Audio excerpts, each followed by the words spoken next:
Thanks so much, Liz. So thank you so much for having us here. So we'll talk a little bit about enhancing Cilium within the Kubernetes ecosystem. And we'll start just by first introducing ourselves. So I'm Idit Levine. I'm the founder and the CEO. This is Levine. He's the CTO of Solo. Joined us recently from Google, where he was running networking infrastructure for the last 16 years. Yeah, and then he also the co-founder of gRPC and the co-founder of STO, and still leading that community. And then we have Christian Posta, who is joined us from Reddit a while ago, and he was bringing a lot of customers to production with Kubernetes. And in the last years, he brought a lot of customers. Oh, not the last years, he brought a lot of customers to production with Service Mesh STO, and he also the author of STO in Action. So this is us. Thank you so much. So let's talk in 2 seconds about what Solo doing, but honestly, that would be a very glimpse. In the nutshell, what we're doing, we basically figure out which technology, like which open source technology will be able to actually create the stack, the networking stack that people are needed. And basically, we want to make sure that it will work everywhere, on which a workload, as well as all best in breed of open source. So basically, we're collecting open source projects that make a lot of sense. We're putting them in the stack, make sure that they are seamlessly working, as well as we enhancing it with the enterprise feature. So that's us. And we are not a new company. We are, I don't know, 5 years almost. And therefore, we're actually working with a lot of customers. And I think this is where is our advantage, right? I mean, for the last 5 years, we're bringing a lot of customers to production with networking stack, and specifically Service Mesh and API Gateway. So if you're looking at this is a really quick glimpse of our customers. But I think that what's special, again, is the fact that we saw a lot of infrastructure. And we saw how people is shooting themselves over the leg. We show where they're doing this. And that's giving us really knowledgeable. And this is exactly what I wanted to talk to you about, that, of what we learned from that customers. So, besides that, we are actually partnering very closely with the cloud. So most of our customers running on cloud provider or on-prem.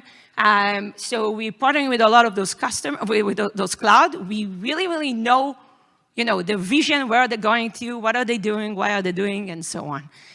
So if you're looking at all of this, we kind of like working with all those people, identify a trend, right? Basically, a stack that people usually adopting. And we wanted to introduce you that today. So this is basically what we see everywhere, right? So the first thing, we're calling it cake stack. And basically what we see is that, first of all, C is for Cilium. A, it's for Ambient STO. So it's basically the STO version of Ambient.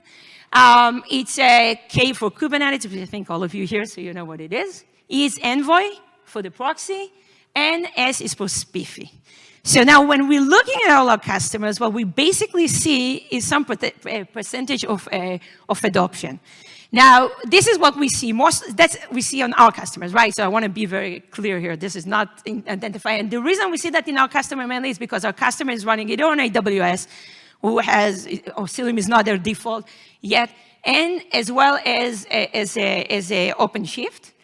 So that's what we see, but there is a reason why we are here, because we see a huge trend, right? And the trend that we see is going up. We are big believers in Cilium. We love that technology. I think eBPF is making it way simpler and better and scalable, and this is why we are here, because we are a big believer in it, and we see that trend going up drastically.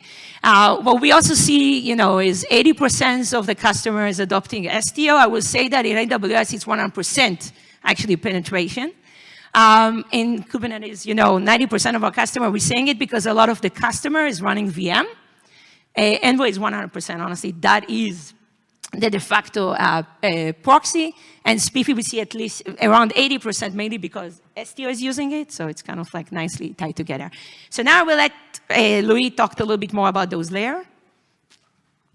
Yeah, I'm not going to spend a lot of time talking about Kubernetes. I think we all know why we're here. Like that's kind of a given at this point. And I'm not going to talk too much about Spiffy because it's a standard and it's pretty much integrated into most CA and identity infrastructure that you're going to get today.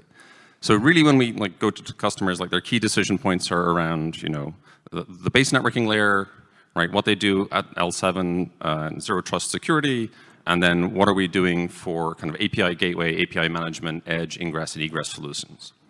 So, from our point of view, we look at, We see a lot of kind of L3, L4 networking solutions, all the different CNIs in the space, and I think it's pretty clear that Cilium is the best, most capable L3, L4 overlay network available for Kubernetes today, and that's why we at Solo support it as a technology.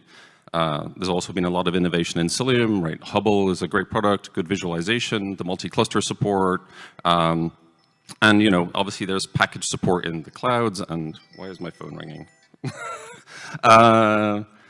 Right, and so, obviously several of the clouds now offer Cilium as part of their package solution, right? So we see that in our customer base, as Idit talked about.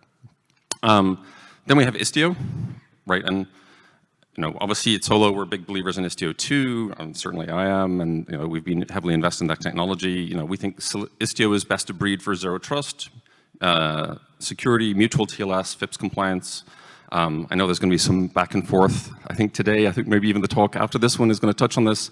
But from our point of view and what we've talked to other people about, we still think Istio is the best solution for that stack. We also need something that works on other CNIs, right? Like Cilium is not everywhere, and so we have to be able to work in those environments too. Right? There are other CNIs that are packaged into certain platforms, and so Istio can go and sit on top of those things, and so we can offer a uniform solution to our customers in these kind of more diverse environments. And Istio works pretty well on VMs, and some of the stuff coming up in the ambient roadmap is going to make that a lot easier for people. And it's supported by the clouds too, right? Like Microsoft and Google both offer Istio solutions out of the box, and right, so we get to work with that as well. And Christian will show maybe just a hint of that in the demo. And then, we do kind of higher level L7 networking stuff, right? API management, egress control, ingress control, right? We have a lot of extensions that we've built into Envoy. Envoy has become the platform that you see being adopted by pretty much every cloud, right? As a technology stack to build on top of. And so, right, we integrate with that really well. And so this is what we see as the kind of best of breed kind of networking stack that you see in the CNCF today. And that's what we invest in, and that's what we bring to customers. And so I'm going to let Christian talk a little bit about product. And I'll wrap up here real quick. So Idit and Louis both identified the stack that we see.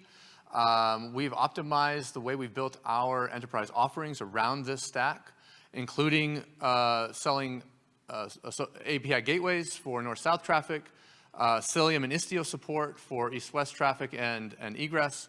And when you get into larger organizations, best practices, multi-tenancy, these sort of things, we solve with our larger flagship enterprise offering.